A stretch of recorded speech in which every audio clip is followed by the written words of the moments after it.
Fundamental analysis is the process of looking at a business's health to estimate its long-term value.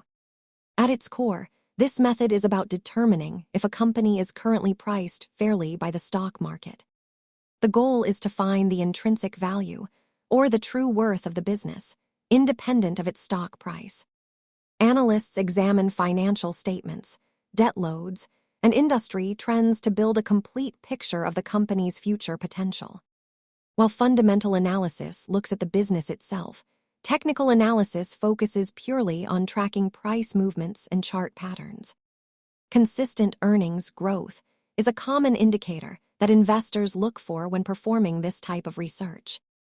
As Benjamin Graham famously noted, knowing the price of a stock is different from understanding the actual value of the business. Fundamental analysis takes time and practice. Subscribe for more basics on how the markets work.